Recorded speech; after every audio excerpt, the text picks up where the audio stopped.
Hey everyone, on today's episode of the Security Swarm podcast, I've got Paul Schnackenberg back on the show, and today we're going to be talking about Microsoft's recent decision to start blocking and or throttling traffic from old and outdated versions of on-premises Exchange. Now, who is this affecting? What do you need to do to prepare? And lots more coming up next on today's episode of the Security Swarm podcast.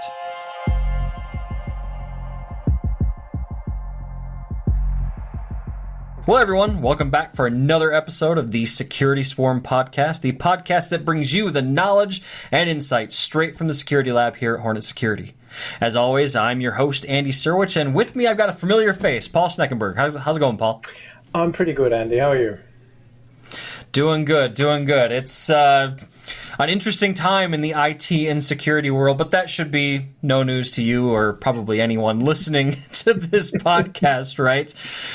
But, we have an interesting conversation lined up for today. Really what we're talking about today is, Microsoft's plan or announcement. I think this announcement first came back in March, I want to say, or April. Yep. And they've since amended it a few times. But the announcement, of course, I'm talking about is the fact that they've basically said that, hey, those old, out-of-date on-premises Exchange servers, we're going to start throttling and or blocking the traffic from them to 365, basically, is kind of the gist of the announcement, right?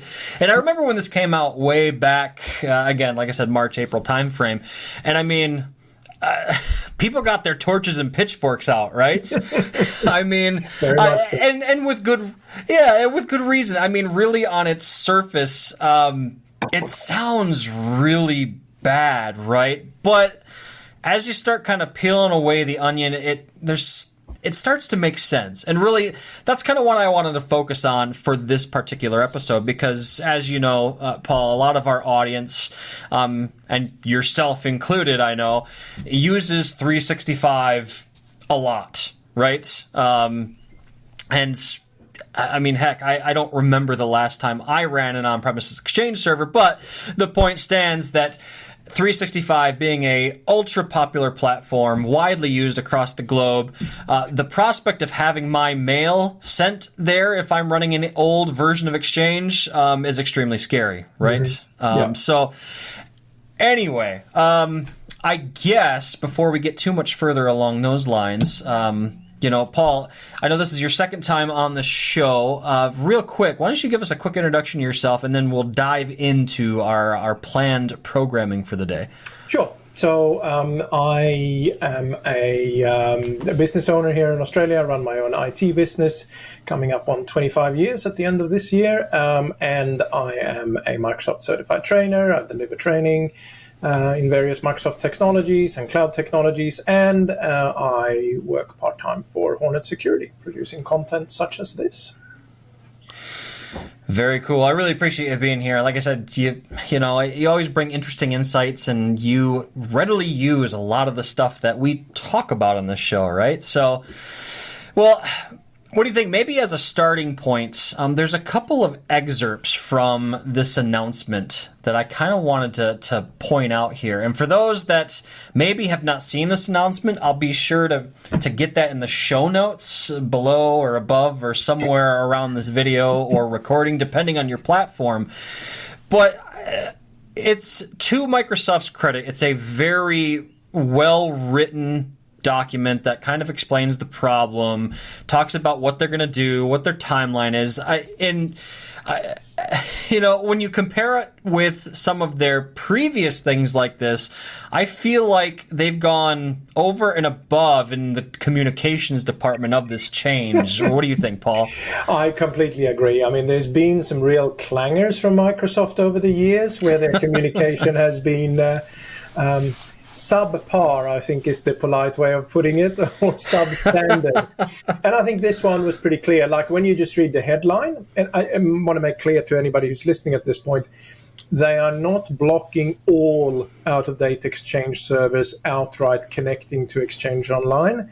At the moment, we're talking about a very specific scenario, which is where you have a hybrid scenario. So you have an on-premises Exchange server in your organization that is specifically configured to talk to Exchange Online. That's the specific scenario we're talking about here. So everybody can take their blood pressure down one level from that one, I think. Right, right. But I think it's good communication. They've clearly laid out what they're going to do and why they're doing it. Definitely. And I think that's where, like I said earlier, that's where the torches and pitchforks came from, right? Is people, they looked at the headline and, oh my God, Microsoft is going to block our on-premises Exchange servers. And they stopped there. They didn't go look any further into the particulars. And there's one section here that I want to quote verbatim out of the article that I think is really important in terms of this discussion. And like I said, I'll link this article in the show notes, but second paragraph, I think this perfectly sums up the why here, right? Is, quote, Microsoft uses the zero trust security model for its cloud services, which requires connecting devices and servers to be provably healthy and managed. And I think that's the key part there, right? If I'm Microsoft and I'm running Exchange Online and I'm going to have hybrid connected Exchange servers, I want those Exchange servers to be, quote, provably healthy and managed. And if I'm running 2007 Exchange server on premise and it hasn't been patched in 10 years, that's a problem, right? Yeah, completely. And I mean, again, looking at it from their point of view, like, if I'm running a global cloud service, my weakest link is potentially, from a security perspective, any device that is, quote unquote, connected to it, right? Yeah. So knowing that as part of this decision, it's instantly no surprise now, right? It completely makes sense. No. And scrolling through this link, I don't know if you remember off the top of your head, Paul, I want to say they were starting with So Exchange Server 2007. Yeah, maybe this could be a good time I'll just outline basically what they're doing. So I'll give you the sort of summary thing here. Obviously, you want the technical details, go and read the article. But the basics are this. They're starting with Exchange 2007, which is long out of support. Then they're going to move on to Exchange. Yeah, then they're going to move on to Exchange 2010, and then they're going to move on to Exchange 2013. Now, 2013 just went out of extended support on and I wrote it down so I would have the date, April 11th, 2023. So 2 months and a bit ago. And then they are moving on to Exchange 16 and 19 that are not running the latest cumulative updates. Right, and it starts off with reporting. So there's going to be a report in the Exchange Admin Center online that tells you where you're at, and it'll give you like big red text, hey, this server is out of date, you need to go and do something about it. That reporting starts on the 23rd of June 2023. So as the time of recording, a few days, and probably when you hear this, that date has probably already passed. Right. And from a technical point of view, that's the reporting phase. Now, once the reporting phase has gone on for 30 days, so you get notifications in the message center in Microsoft 365. You get the notifications in the Exchange Admin Center. And I'm sure there will be some more public communication from Microsoft around this as well. Once those 30 days are up and you are on Exchange 2007, the one they're starting on with, they're going to start throttling your traffic. So you're going to get an SMTP 450 back on some of your emails, and then it's going to throttle you for 5 minutes. And in that SMTP 450, when you go and look at that message, it's saying specifically, we are throttling you because you are on an outdated version of Exchange Server. If you do nothing, so we're now 60 days in, right? If you do nothing, after 60 days, you're going to start being throttled and blocked. And you're actually going to get SMTP 550s saying, no, we're not going to take this email, and the sender will get a non-delivery report. So at this point, your users are actually going to start noticing when they're sending emails. If you still do nothing, after 90 days, we move to blocking outright. And now your email is just going to be blocked. Now, remember, this only is in play at this point, and I'll talk a little bit about later on that there might be a wider scope here, but at this point, all they're mentioning is if you have a connector specifically configured with the type on-premises. So your Exchange server on-prem is talking to Exchange Online. Now, what they haven't told us in the blog post is how many servers we're talking about, right? Like, we don't, obviously Microsoft has this information, but we don't know whether it's 1,000 servers or 10,000 servers, or I shouldn't think it's more than that, but let's say, I don't know, it could be even more than that. I hope it's not more than that. So that's technically what they're doing. And basically what they're doing is they are cajoling people towards getting their house in order. Right. Looking at the blocking section of this article, I think what's really interesting, once NDR, in the blocking phase, once the NDR report starts showing up, it's a custom crafted NDR report, right? 550. And it flat out says, connecting Exchange server version is out of date. Connection to Exchange Online blocked for 10 minutes. If I'm an end user and I'm seeing that, I'm like, what the heck is my IT team doing? Yeah. Why aren't they updating my Exchange server, right? Yeah, absolutely. And I suppose this could also be a good time to take a slightly wider look here. One of the reasons this is happening is that if you look back 10, 15 years, us in the IT industry, we were used to on-premises software running for a long time, right? Like, you installed an appliance, you installed a server and a bunch of servers, whatever, and they kept on running. And there wasn't really, like, sure, you had to patch them once a month or whatever, but it wasn't really a lot of care and feeding beyond that, right? And we sort of got used to the fact that, like, even if you stop paying the support agreement, the software keeps on running, right? Well, we don't live in that world anymore. And the reason we don't live in that world is, if you look over the last couple of years, Exchange Server has been a prime target. Like, the Chinese have gone after Exchange Server on-prem several times and had some real parties on there. You talk to security experts who are not Microsoft, so they don't need to sort of mince their words. They are like, you should not be running Exchange Server today. Right? There is no excuse to run Exchange Server today unless you are a huge organization with a very dedicated security team, and you have the energy to invest in really, really, really managing and securing that thing with third-party products in front of it and making sure. Like, if you do all of that, maybe. But for most organizations, that is not a reality, and that's not where they should be putting their time and energy. Leave that to Microsoft. Email is a commodity today. Like, nobody's going to be more competitive by doing their email better than another business. Right. That's so true. And like you said, I mean, you look at just the last 12 months, how many CVEs have come out for Exchange alone in the last 12 months. And there's been several that have a CVSS score of 9 or higher, And I don't remember exactly which one it was, one of the multiple CVEs that have come up for Exchange, but I remember reading an article just the other day where it's like, okay, well, there's still, 2,000 publicly accessible Exchange servers still vulnerable to this attack, So, I mean, it's clear that even though the security industry is shouting from the rooftops about these issues, that there are some organizations out there that aren't getting the message, right? Either they are, and whether it's negligence or they're too busy or whatever, or I guess, unfortunately, maybe there's some that just don't care, which is a whole different problem. But again, I guess circling back to the start of this conversation, kind of starts to make sense, right? Yeah, it completely makes sense.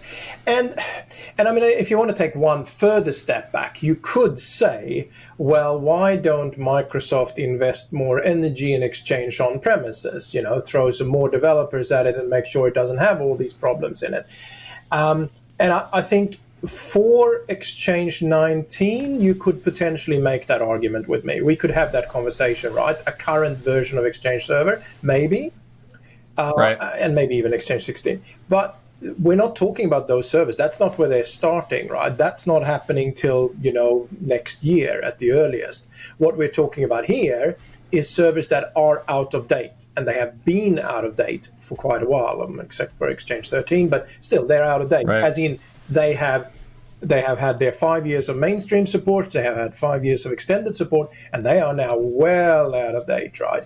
So to me, if you're running Exchange 2007 today, and this is going to sound a bit harsh, but I think it's the reality, you probably deserve what you're getting, right? Like if you want to relate it to something that we all can relate to, if you were running an Exchange Server 2008 today with a web server on it, IIS web server, do you think you had any chance of that server not being compromised in a few hours flat? No, of course not, because it wasn't built for anything like this, and it is not up to date with anything to handle the modern world. And the same thing goes for Exchange Server. So yeah, you can sort of see that it could be a little bit heavy-handed, but I don't really think it is. I really think it's fair. No, I spent a lot of time since the initial announcement back in March, April, kind of thinking about this. And at first, it's so easy to find yourself kind of getting on the torch and pitchforks bandwagon, right? Like, oh, this is terrible. But at the same time, once you really start to kind of look at it, and I don't know what the numbers are. I'm sure Microsoft has the numbers, but I have to stop and think for a second about the number of global Exchange Online customers versus the number of global on-premise Exchange customers in the world. And I have to believe, again, I have no numbers to back this up, but I have to believe there are more people running on Exchange Online today than there is on-premise Exchange. Maybe not when we're talking. Maybe not when we're talking about mailboxes. But I think when we're talking about organizations, then I have to believe it, right? I was going to say exactly the same thing, right? Yes, organization-wide, there will be more organizations on Exchange Online by now because a lot of small businesses. But if you count number of mailboxes, that may not be true. Big enterprises don't shift easily, right? Like it's not, right. Although they've had a good 10 years now, but still, right? Like if you're a large organization and you're running, but the problem is, and the reality is this podcast, as the reach it has, and the Microsoft blog posts, I don't think they're actually reaching the people they should be reaching. Because if you're a large organization, you're running Exchange, you've been doing it for 2 decades, you have a team dedicated to it, they're not running Exchange 2007. Like they're running on the latest cumulative update. They get updates from Microsoft. They have a Microsoft account rep. They're doing that stuff. I suspect the people we're talking about here is medium organizations, maybe even small organizations who really don't have a dedicated IT team at all. And they just have a server sitting in the back room and it's just chugging away and it's getting emails and that's fine, right? And they may not even understand. Those are the people, right? And they're not listening to this podcast. Right. They're not reading these blog posts. And they are going to get a rude awakening when email is going to stop flowing. Exactly. And I think that's the reality. Which then brings us to the ethical part of the conversation, right? And I think this is the bandwagon that everybody was jumping on, is because on the surface, it really appeared as if Microsoft was going to start blocking Exchange server traffic under the guise of safety, right? With the idea that I think a lot of people expected the message of, hey, move to Exchange Online to follow shortly thereafter, right? Which I don't think it ever did. I never saw it as part of these communications, but I think that's where a lot of people imagined it was going to go. And I don't think I ever expected it to go that way myself. I, of course, stopped and wondered for a split second, but after reading the article, thinking about all the stuff that we've talked about in the last, 15, 20 minutes here, I don't think there's any air of nefariousness around this decision. I don't know. What are your thoughts, Paul? Either. Look, I think this is the Exchange Online team going, this is a risk, right? Right. And I don't think it's any different than the Office team who says, look, if you're on Outlook 2010, you can connect to Exchange Online, but we're not supporting it. So if you have problems, you're on your own. Right? That's the same thing, right? Like it's an end device. Or if you're on Windows XP and you're connecting, well, it may work, but we're not going to guarantee it. We're not going to support it because it's so old, right? And I think, and of course, an endpoint device connecting just to get email is very different to a hybrid server being part of the mail flow between your on-premises organization and your Exchange Online organization. And I think that's really what it comes down to. And I think I don't see a big ethical thing. Now, I do want to mention here, there is sort of a hint, if you read the article, that they're saying, particularly in the frequently asked questions further down, that we will take steps to, and I'm paraphrasing here, we will take steps to secure the Exchange Online platform. So does that mean that in the future, if you're still running, say, Exchange 2010 or, I don't know, a Linux server with postfix on it or something, and it's a vulnerable version, and you sending email to Exchange Online, does that mean that in the future they won't go, well, look, you're not hybrid with us, but we're not going to take email from you because you're so old, this could cause issues? I don't know. They may go down that route eventually. I don't know. It's sort of a bit of tough love. And this is one of the things I was trying to think about. And I actually had a dream about it last night. And in my dream, I thought of something that was perfect to bring up in the podcast. I went to my piece of paper, wrote it down, but that was all in my dream because when I woke up, there was nothing on my clipboard next to my bed. So I never wrote it down. But I did actually remember now what it was. So again, with the Exchange Online team, they have spent a lot of time over the last couple of years turning off legacy protocols. Because when they took Exchange Server, turned it into Exchange Online, there was a whole bunch of legacy protocols alive, right? Right. I don't know, 15 of them or something. And all of those did not support modern authentication, i.e. they don't support MFA. And so Exchange Online for the longest time, right, was a real playground for attackers because you follow the security recommendations, you turn on MFA for all users, and you go, right, job done. Now you can't log in with just the username and password. And the attackers were, we still can, because we can use all these legacy protocols that you don't block, and we can still get in. So for a long time, I worked on telling end customers that, hey, you need to block this if you're not using it. But what they've been doing, and there's been some really interesting presentations at Ignite last year, for instance, where they talked about all the timelines, what they were doing, how they were measuring who was connecting with which protocol. Organizations that weren't using a particular protocol, they just turned it off silently in the background. They sent a message, right? But they just started turning things off. And I think this is the same thing, right? Like, Microsoft and all other cloud providers, really, especially if they have any kind of legacy tech in the stack, they're all in the same boat, right?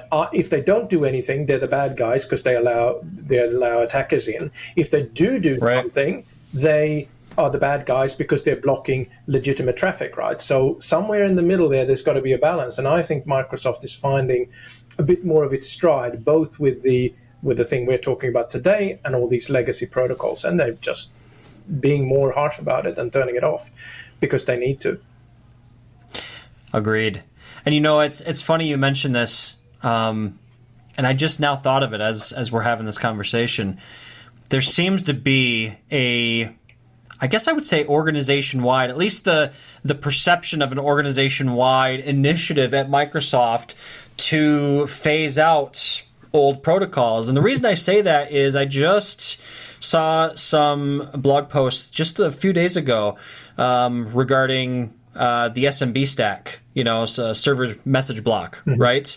And that finally, after all these years of talking about doing it, they're finally going to be removing the SMB, what is it, 1 or 1.1? I don't remember which version. 1.0, yeah.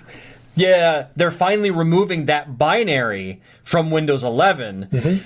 But if you want to, and this comes back to your supportability comment, Paul, is if you want, there's going to be a way you can download an unsupported binary of SMB1 if you need to continue to use it. Now, talk about very deliberate unsecured behavior, right? I am making the conscious decision to download this quote-unquote unsupported binary and run it in my organization, right? So that's two entirely separate teams at Microsoft we're talking about now. The Exchange on-premises team, and now, I think that falls underneath the Windows storage team, the SMB change. Right, but I kind of putting two and two together, there seems to be that...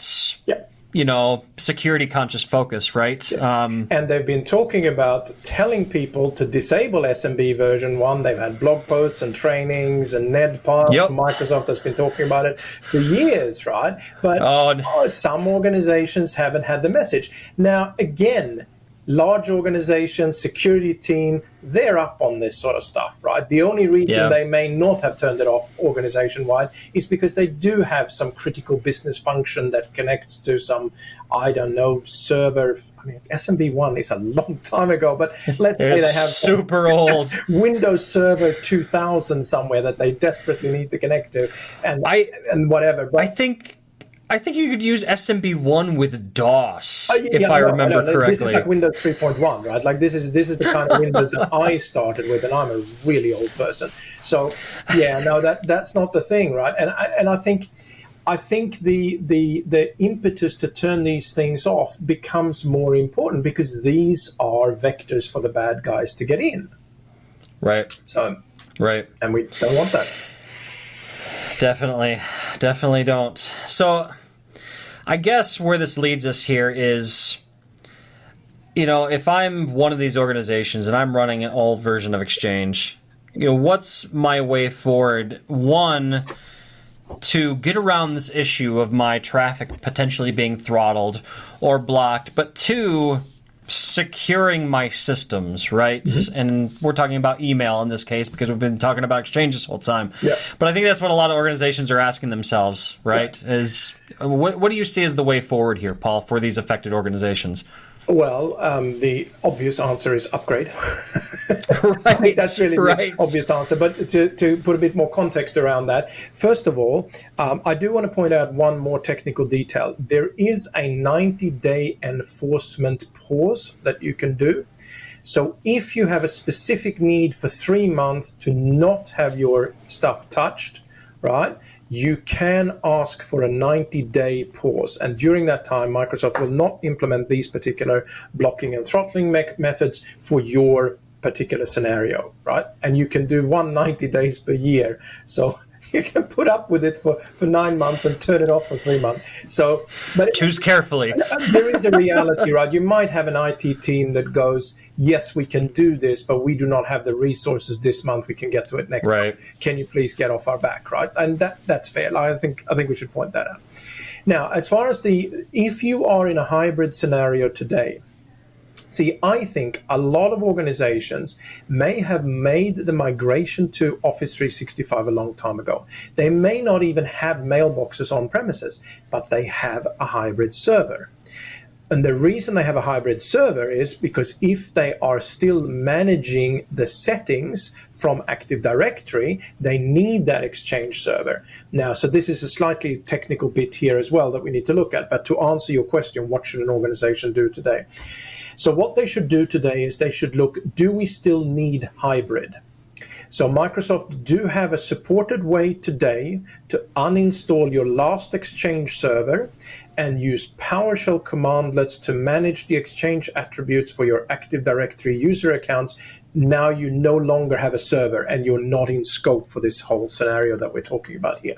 That's number one. You can consider that. It is not a perfect scenario. I have implemented this with one of my clients. I helped them start their Office 365 migration some years ago. They still had an Exchange 2016 server on premises, I think, that we retired 6 or 9 months ago, something like that, and got rid of the last one. So that's number one. Do you still need to be in hybrid? Now, if you still need to be in hybrid for some reason, you need to upgrade to Exchange 16 or 19 if you're not on those versions. And you might as well go to 19 at this point. And then just make sure you're on the latest cumulative update. Now, Exchange 19, as far as I know, will have extended support till 2029 if they follow the standard thing. I think they changed this. I should have looked that up. I think there might be some slight change there, but you will have runway, right? If you go to Exchange 19, latest cumulative update, you're good to go. Now, in general, for email security, we are talking on behalf of Hornet Security, so we should mention that we have some excellent solutions in this space for email hygiene and security. But that's, upgrading server is step number one, I think, here. Correct. See if you can get rid of it. And if you can't get rid of it, upgrade. Right. And then I think a lot of organizations are going to fall into that conversation of like, okay, do we upgrade or we just move into 365, right? Mm-hmm. I think some organizations might make that decision too. But again, depending on your size, one may be easier than the other, right? Absolutely. So, but like you said, either way, you certainly want to make sure that after you've made your move, whichever direction you're going to go, you want to make sure that it's secured after the fact, right? And again, like you mentioned, Paul, we do have a whole host of tools here, specifically the Total Protection Suite here at Hornet Security that is designed to help protect your digital communications and, your 365 digital estate as a whole. So in case anybody is interested in that, I'll be sure to link that in the show notes below in case you want to check it out. But I think... with that, Paul, I think we're about out of time here. Covered a lot, and it's one of those evolving situations, right? And I think definitely if any major changes occur, we'll definitely have to come back and do a part 2 on this. But yeah, I think that about covers it for the day. Anything we missed, do you think? No, I don't think so. I'm looking at my notes, but I think we've covered everything. And it'll be interesting to see what happens over the next 6 months, right? If we have some organizations whose email systems catches on fire and they realize that they maybe should have paid a bit more attention. Right. I'm waiting for the forum post somewhere that says, hey, my Exchange server's not sending mail anymore. I'm getting this weird NDR message. Yeah. And people are going to be like, hey, go look at this. Go look at this announcement post over here. You're going to have a bad day after you read this post. Yeah. Anyway. Yeah. Well, Paul, I appreciate you taking the time to share your knowledge and insights as always. We'll be sure to have you back for a future episode of the program, my friend. Thank you as always. That was great. Thank you. And then all of you watching, really appreciate you coming and spending your time with us. If you found value in today's episode, be sure to hit that like and subscribe button, depending on what platform you're using. We are available on YouTube if you're watching the video there. We are also available on all the major podcasting platforms. So really, whatever your platform of choice, we are there. You can also find us out on all of the social medias, just searching for Hornet Security. And I'll be sure to link social profiles for myself and Paul in the show notes as well in case you want to connect and just say hey. But other than that, if you're interested, like I said, in any of our product sets, again, for securing email communications, hornetsecurity.com for more information there. With that, I will let you go. Have a great day. Stay safe out there. Boy, 33 minutes in and I'm just now losing my ability to talk. Stay safe out there, everyone. Have a good one. Talk to you later.